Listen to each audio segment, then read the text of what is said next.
What dots have never been connected about factors in the upbringing of the actors that tip them, the unbalanced, into the land of the statement would-be killers or killers? For the good of the nation, we need quality research to fill that very specific gap. I'm Hugh Hewitt. Now, from the Signature Bank Studios, this hour of the Shaun Thompson Show is sponsored exclusively by DonleyAuctions.com. They need your guns. Sell for top dollar. DonleyAuctions.com.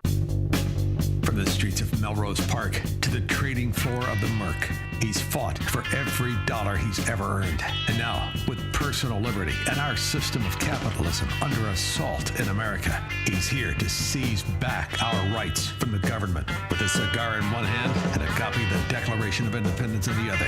He's Shaun Thompson, and this is the Shaun Thompson Show. Some folks are born made to wave the Vindication every single day. Vindication, and not just economic numbers, but the reality of the American economic climate in spite of sabotage, self-loathing, self-mutilation called Democrat areas. Still, the American economy succeeds bigger and better, and now with the potential of becoming the most important exporter and player in the most important commodity in the universe. We could be just at the precipice of the Trump economic boom. If only we could get rid of these rat commies. Our long-term goal is socialism, where the major parts of the economy are publicly owned and publicly and democratically controlled. That comes from a broad that can't run a nightclub. Right there. What'd you ever run, stupid? Nothing. But my next guest knows the importance of freedom, liberty, and the American way. He knows it, and he dresses like he knows it. Not since Friedrich von Hayek has there been a sexier, more well-dressed economist in the world than E.J. Antoni. Shaun, wow, my gosh. Talk about a high bar, putting me up there with Hayek. You are too kind, sir, too kind. Well, that was a good one. And I say that because, listen, we are going to celebrate. We are going to celebrate. And then I am going to litigate against your position on Spirit Airlines. But let's start with the good, shall we? All right.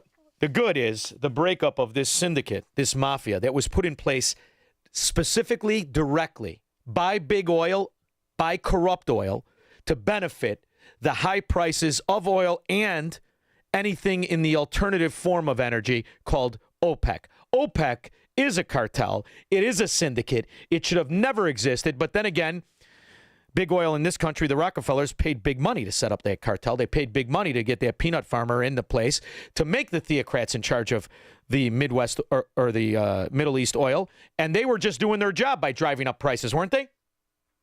Shaun, 100%. Look, that's what the cartel is there for. It is there to limit supply and thereby put upward pressure on prices. It's a reduction in competition. This is something you learn in Microeconomics 101, how monopoly pricing power works. It's that, again, they get rid of competition. This is what unfortunately the Rockefellers did in later years. It wasn't just a matter of we're going to produce a better product and we're going to figure out how to do it more cheaply and thereby drive out all the competition so that we make all the money. That's one thing. It's a totally different thing then to use the strong arm of government in order to establish or keep monopoly power. And just like you can do that in the domestic market, OPEC tried to do that on the international market by getting all these, the main oil producers together, again, to try to exercise monopoly power, control the supply, drive up price, maximize profits. Well, guess what? With technologies like horizontal drilling, hydraulic fracturing, with the incredible exploration that we've done in this country, we know we have more oil than anybody else. We have more natural gas than anybody else, and we can get to it a lot cheaper than most other nations. And that is what is really driving the breakup of the OPEC cartel and the lessening of their monopoly power. They're not the marginal producer anymore. We are. Not Saudi Arabia, not Russia, if you want to include the OPEC Plus members. No, it's us. We are back in the driver's seat. And now that the restraints of the self-mutilating policies of the EPA and the American Democrat mafia are off of the refineries, are off of the production, are off of the companies, this could be not just the beginning, but this could be something that lasts 1,000 years. And UAE, the United Arab Emirates, I have to tell you, I am no fan of any fraud monarchy or any theocracy or any religion running a country. But when it comes to UAE, they seem to be more westernized than even Saudi Arabia. And when you listen to the people who make up the decisions for the United Arab Emirates, they're obviously at the forefront of prediction, knowledge, and awareness. And that's why they left this cartel, and they have also sided with us in the war of the theocrats and the frauds dressed like three-hump camel salesmen called Iran. So this is big. What's going on? This is a complete shift of that World Economic Forum, Fabian control of the economy through the bastardization of finance and law. If we could only get away with the Bank of International Settlements, we could really change things, couldn't we? Oh, Shaun, absolutely. And look, people seem to be kind of poo-pooing this UAE development, and they cite things like, well, Saudi Arabia pumps twice as much as they do, so does Russia, and I get that. But still, if you're just looking at OPEC member countries, UAE is number 4. We're talking over 4 million barrels a day. By the end of 2027, they should be able to get it up to over 5 million a day. So that's significant. And this whole idea that I've heard some people clamoring on about on some of the so-called business channels, where they're theorizing that, the Treasury Secretary basically put a gun to their head and said, we're not giving you any dollar swaps via the Treasury unless you agree to leave OPEC. That doesn't even make sense because, as you probably know, Shaun, the Federal Reserve already has a foreign repo facility that those nations, most of OPEC, already has access to. And in fact, if you look at what the interest rate would be over time for those things, it would be cheaper to just effectively do your dollar swap that use that facility at the Fed, as opposed to using an official dollar swap from the Treasury. That would actually be more expensive. So I think that whole argument is basically a big red herring. Here's what I think is really going on with UAE, and not a lot of people are talking about it. We are diving deep, not just the United States, but the rest of the world. We are diving deep into our reserves in order to make up for losing a fifth of the world's oil supply right now. You can look at the SPR here at home. You can look at Japan's massive reserves, the little reserves that they have in the EU. They are going through those very quickly. What I'm getting at here, Shaun, is this. Once the Strait opens back up, once the war is over, there is going to be this huge surge in oil demand as everybody, and I mean everybody, tries to refill their depleted oil reserves. UAE wants to be in position to meet that demand. If they're part of the OPEC cartel, they're going to be told, no, right. Not so fast. You can't raise production. They want to be free of that. They want to be able to pump as much as possible because they know demand's going to be through the roof when this all clears up. That leaves Venezuela, the United States, and the UAE. They are now the unrestricted players that will not only drive down the prices, but forever change the supply lines. And that order of Japan sending their oil tankers to the Gulf of America is bigger than big. And these imbeciles who would kiss Kramer's ass, they don't know their ass from their elbow, who are sweet-talking and fluffing up the OPEC cartel, they're not economists. They're not anybody who understands the production of true success and true importance of this change. Donald Trump and this administration is changing the fundamental formula that has kept America in the weak position.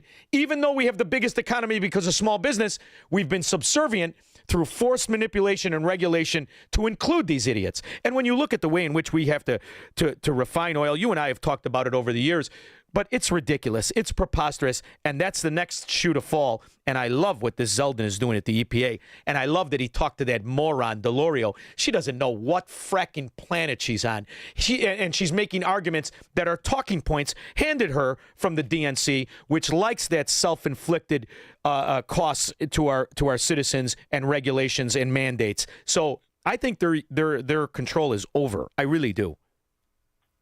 Yeah, and so, Shaun, two things, if you'll let me. Number one, I'm glad you brought up Venezuela, because obviously they're still in OPEC, right? And some people have said, well, why are they still in it if the U.S. is basically, controlling them? They're clearly back in the United States sphere of influence. What's going on there?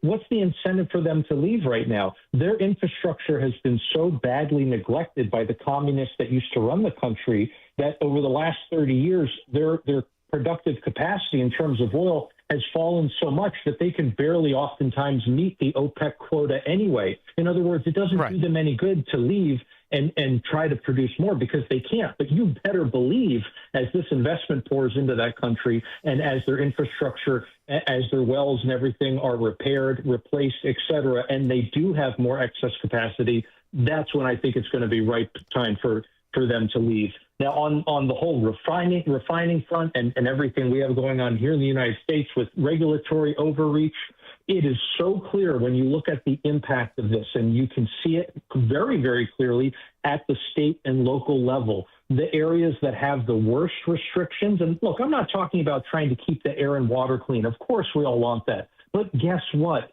States like Texas have water that's just as clean as California, and yet gas is 2 to 3 times as expensive in California versus Texas.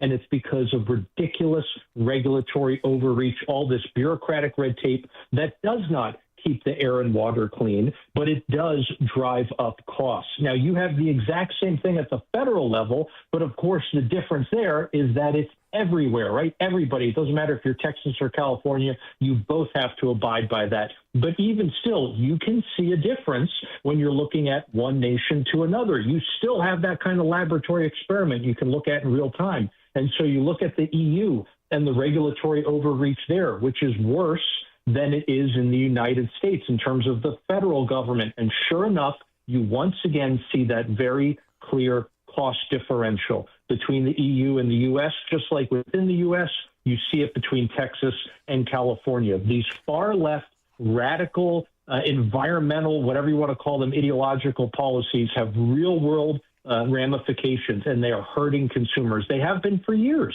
So now in these 11 states that are the boom belt, right, they're all fantastic, not a one of them led by Democrat morons. But the Democrat states think that they can win favoritism with the morons who would vote Democrat by pretending that gas prices are the fault of Trump. I see it every day. I'm back in the my once great area, now just a frickin' joke. And I have to watch these imbeciles called media report about Pritzker talking about the gas prices. Well, gas in where I live is $3 and about 85 cents. You can go as low as $3.60, $3.70 if you go to other states in the boom belt because they don't have the onerous penalties of buying gas and living called state taxes and municipal taxes. This gets lost in the shuffle. These Democrat areas are $1 higher than the decent states because the municipalities steal the people's right to drive through gas taxes that are hidden in the per gallon price. I'm wondering, do you not think it's time that the EPA mandate that these gas stations put on each pump exactly what the taxation is so that the people who are purchasing gas know if you can make it to a better state to fill up, do it. Because Illinois is $1 whatever more than Indiana and 85 cents more than Wisconsin. It's time to educate the morons who have been abused by their politicians because they think this is the price throughout the country.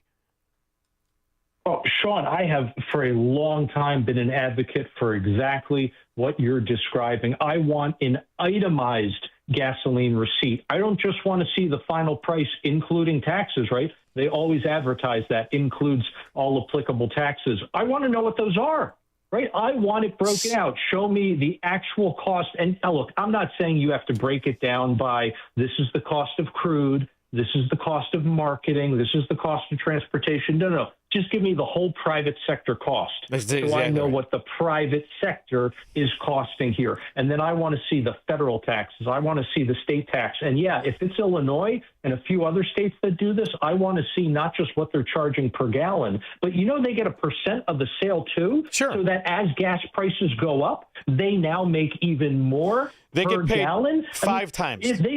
The state exactly. Of Illinois. They literally have an incentive in the state of Illinois. The politicians in Springfield, they have an incentive to make gasoline as expensive as possible because it will bring in more revenue for them. And the Pritzker tax is percentage-based. So the higher the price goes, the more the percentage is. He loves it. That's why I wish his mother would have given a lap dance to Henry Lipschitz. We would never have this problem. However, we are what we are.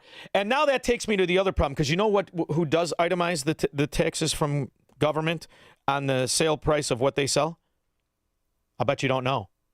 Spirit Airlines. Did you know that? Oh, I'm a big Spirit guy. Big, huge. You know why? I like to pay up, and I buy that front seat. Oh, I walk around like little Lord Fauntleroy, like a Pritzker. Sit right in front, next to the pilot. Wonderful people.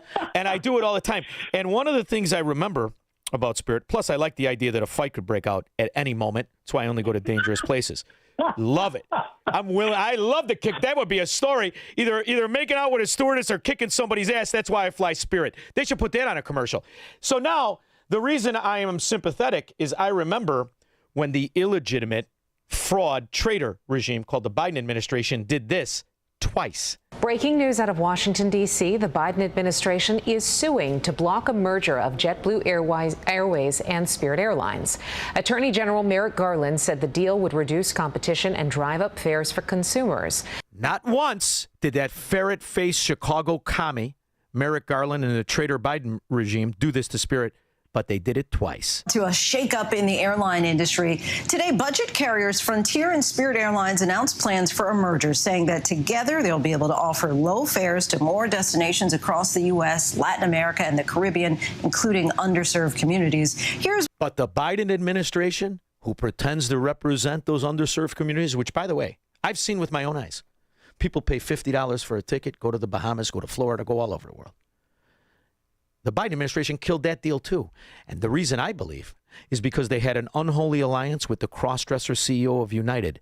United made we don't know how much from flying illegal aliens all around the country. So I'm not one for socialism, and I don't like it anyway. But Fannie Mae and Freddie Mac, what's more socialist than that? However, the government single-handedly crushed this company.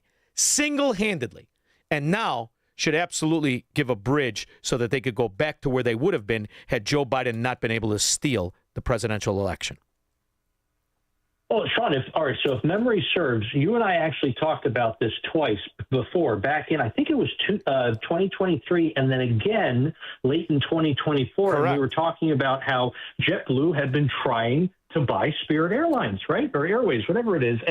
And each time, as they tried moving through the process, you're absolutely right. The Biden DOJ put their thumb on the scale, and they came up with all this nonsensical garbage as if it would be some kind of monopoly with pricing power, as if there'd be a loss in consumer welfare and blah, blah, blah. Even if those two businesses did combine, the total market share would have only been 10%.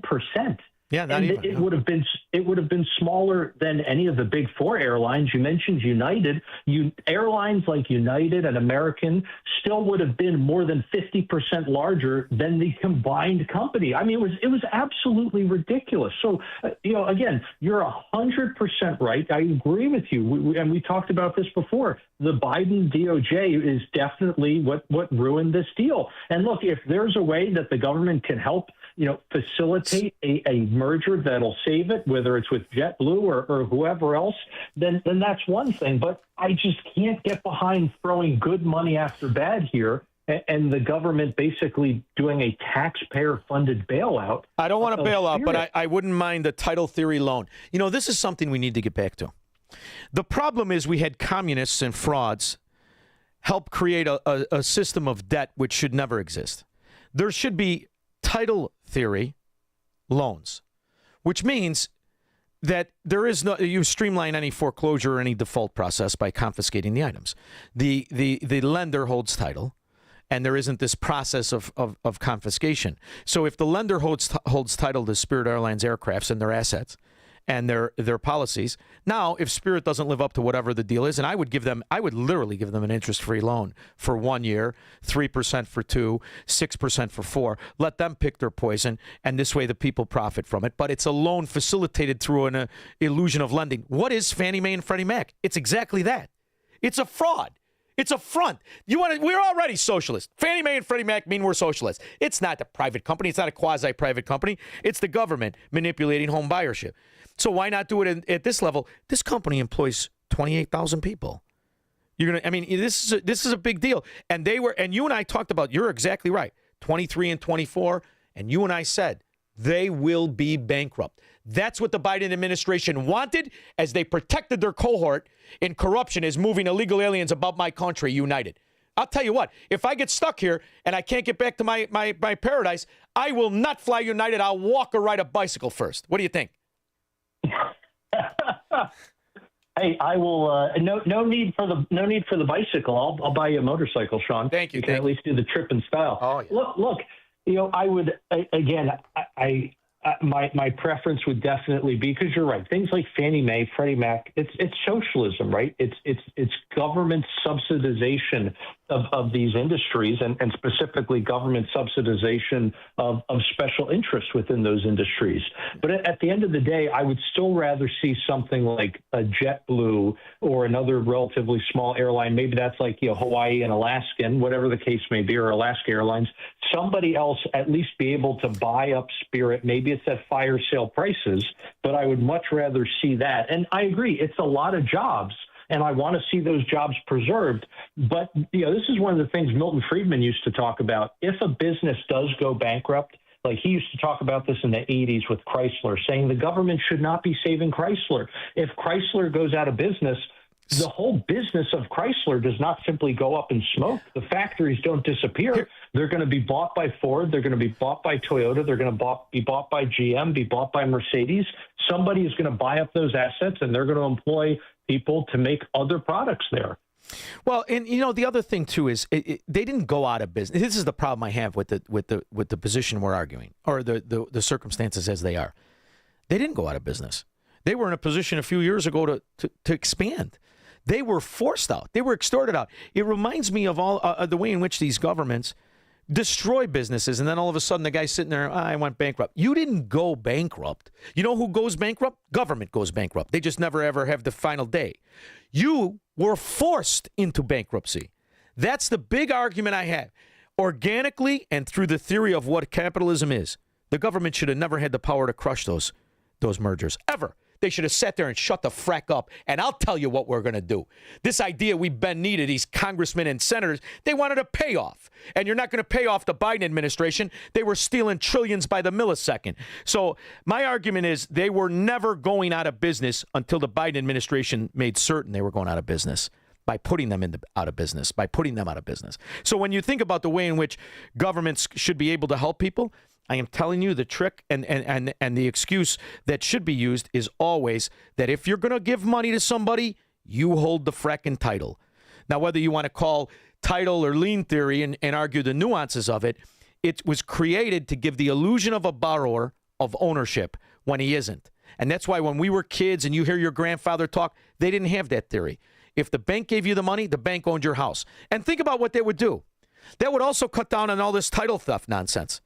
After all, the bank owns the title of the house. Who's going to hack it? Ukrainian females named Peggy who are really men? No. So I think you can really benefit on a couple different ways by practicing what used to be called capitalism the way it was originally, propertyism. And if you owe money on it, you can't bury yourself in debt either. The bank isn't going to let you do it. You would avoid all kinds of problems. I think it's just something we should revisit, whether it comes to business lending, bridge lending, or real estate in general. I don't know, just my thought. Well, Shaun, I think that's definitely fair. I think it really is. That is a conversation you need to have more broadly. Absolutely. And look, to your point, I still remember my grandfather talking about how he didn't consider himself a homeowner until the mortgage was paid off. Exactly. It wasn't actually his house. That was the mentality of these generations. Again, to your point, it was his house at the end of 15 years after he paid off that mortgage. Until then, it was still the bank's And you house want to know something? because of that lien on the title. And those were the men that would have never tolerated this talk of socialism. They would have never tolerated this talk of communism. It is through the bastardization of what property is, of what debt is, that we are in this pickle. Those are also the guys who started a conservative movement in this country, over $800 billion that almost went to revolution. Now look at us. We let the Somalians steal that on a Tuesday. So well, look, hey, it was the greatest generation, right? This was a guy who fought in World War II. He got his Bronze Star fighting up the spine of Italy. Fighting the Nazis. These were great men. Fighting the National Socialist Party, who's just now celebrating in Grant Park in Chicago. So listen, when you come here, kid, you call me. If we're in town together, we get together. Deal? Oh, 100%. I think later this month we might have an opportunity. Oh, this is good news. This is good news. I'll provide the cigars. I'll see you soon. Till then. Thank you, brother. We'll be back with your calls and comments. He believes in freedom, capitalism, and individual liberty. And because of that, he's become an enemy of the state. He's Shaun Thompson, and this is The Shaun Thompson Show on AM 560.